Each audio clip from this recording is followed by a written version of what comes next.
It's a mystery still looming over the Hampton Roads community. Prosecutors are disappointed with today's Hey everyone, results. welcome to my channel. My name is Amanda, and on this channel we talk about all things true crime related. In today's video, we're going to be discussing an older case out of Delaware, and that is the 1986 death of Jane Prichard. So first I want to say I really am trying to get better at shortening my research. Sometimes I just go on and on and on for that one detail that I didn't have when I'm just trying to do a recap. I obviously know I'm not going to learn everything. I can't possibly learn everything there is to know about a case. So please, if you know anything that adds to the story or that I got incorrect, please feel free to correct me in the comments below. But make sure we do it in a respectful way. I'm not perfect, and I'm only as good as the research that I'm finding. So if you're returning to my videos, then you know I like to start with details about the victim. Oftentimes the victims get lost in true crime, and I want to try and make sure that that isn't always the case. Let's just jump right in. Jane Marie Prichard was born in 1958 to Walter and Aubrey Prichard, where she would grow up in Barnesville, Maryland. I didn't really see too much about her childhood other than she grew up with two older brothers, Keith and Greg, and a younger sister, Beth. She graduated from Poolsville Junior Senior High in 1976, and following high school, she would attend Westerland Maryland College, where she would graduate in 1980 with honors. Jane would be described by her family as outdoorsy, loving nature and horses. Her brother Keith described her as adventurous and independent, saying that she had driven across the country in her 1966 Datsun 2000 after she had graduated college. Now, at the time of her death, she was just 28 years old and pursuing her master's degree at the University of Maryland in Botany, which is a scientific study of plants. While going to college, she was supporting herself by working at Brookside Gardens and living in Clarksburg, Maryland. It was her academic studies that had brought her to a Delaware state park called Blackbird State Forest many times while she was in school. She was collecting research on a summer vine known as hog peanut or ground bean. According to the articles that I read, it is a plant that has edible seeds. So it was in this park that she planned to finish collecting some data that she needed for her thesis paper, which would be due in a short few weeks. So on September 19th, 1986, it looks like she would drive to her friend's home in Lowe's, Delaware, which I probably mispronounced, where she would spend the night. The following morning, she would leave early from her friend's house and drive to Blackbird State Forest. Now, it would be later that evening, about 6:30 p.m., when a couple camping in the area found her partially clothed remains while they were out for a walk. Police would be called to the scene where they would find Jane's blue and white Chevrolet Blazer parked along the access road just south of the state park where she had set up her equipment. Her equipment was stretched from the trunk of her car to about 30 yards into the woods because she was interested in how plant leaves turn towards the sun. That's what she was there studying. So all of her equipment was out there. Now, it will be determined that her cause of death would be a gunshot wound from behind. Police originally questioned that maybe this could be an accident because this was the opening day of squirrel hunting season. That meant that there were a lot of hunters in the forest, I guess. Police would move away from this theory, though, as they investigated because they learned that she had actually bled to death after she was shot. This detail would, I guess, make them believe that this was not an accident because, I don't know, maybe I guess that they thought that if it was an accident, the person would call for help.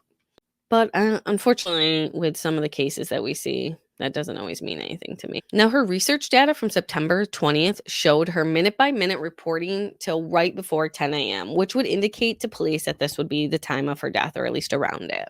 But really, this is all the police had for a few days. Thankfully, not long after her death, a tip was called in saying that they had seen Jane in the Blackbird State Forest just prior to 10 a.m.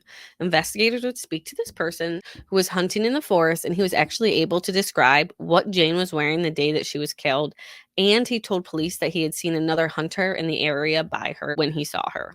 He would work with police, and his name has been released in other media reports. But according to him, his life has been like turned upside down from this case, so I don't really want to add into that. In this video, we're just going to call him Chris. So Chris provided police with details for a sketch that would be released to the public about a week or so after her death. The suspect was described as a Caucasian male with a beard. He was about 5'9", 5'10", with a medium build, and he was wearing a brown jacket and blue jeans. Do hunters normally go hunting in blue jeans, though? Police would say that they interviewed over 300 people, including those at a party that was happening at the Blackbird Forest the night that they arrived on September 20th. When they arrived, there was a bunch of people there. Police interviewed all them, but unfortunately, there were no leads from that. Police also attempted to conduct detailed analysis on the shotgun pellets that were found, but unfortunately, this also did not bring any leads.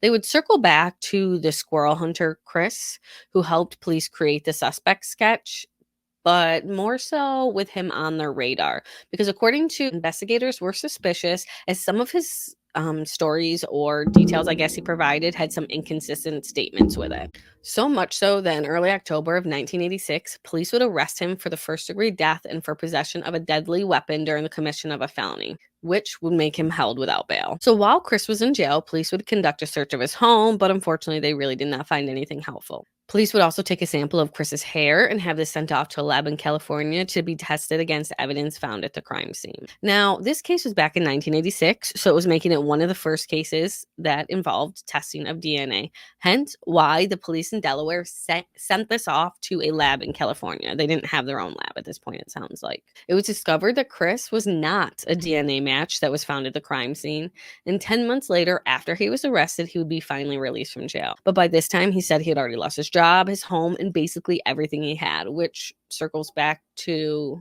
the fact that he thinks this case ruined his life, which if he is not a part of it in any way like that and he was just trying to help, it definitely did. But I do understand why police questioned him, unfortunately, because given what we've seen in past cases, it would make sense that someone who committed the crime would put themselves into the investigation, not thinking that police would catch on, that they were so smart that police would be unaware that this was happening. However, it doesn't seem like this is the case with Chris, at least not according to him, who has always proclaimed his innocence. And he even went as far as to saying that he would never make the mistake of getting involved with police again. He said that all he wanted to do was to be helpful because a girl lost her life, and this is basically where he ended up. Now, sadly, after the release of the case's one and only suspect back in 1986, I really couldn't find anything else on it until about 2015 when a Newcastle County Police cold case unit was formed, and this is one of their first cases. It does not appear that any new leads have come about since the cold case squad has taken over the case, but if you have any information regarding the death of 28-year-old Jane Prichard, contact the cold case homicide squad directly. I have 2 phone numbers I'm going to put up on the screen. I'm going to read for all of our audio listeners: 302-395-2781 and 302-395-8216. Tipsters may also call Crime Stoppers at 800-TIP-3333. I hope that at some point I will have an update on this case for you, because Jane and her loved ones deserve answers on how a normal day conducting botany experiments can lead to the death of a vibrant young woman. But that wraps all I have for this case. If you have made it this far in the video, I know it's a short one, but I still thrive to cover ones that do not have a bunch of details because they deserve coverage too. But if you have made it this far, thank you. I truly appreciate you. Please make sure to like this video, subscribe to the channel, and follow me on all the socials below. I really need to get better about posting on them, but follow me. You can also find ways to support the channel by buying coffee, tipping, all that good stuff. But until the next video, stay safe out there. Bye.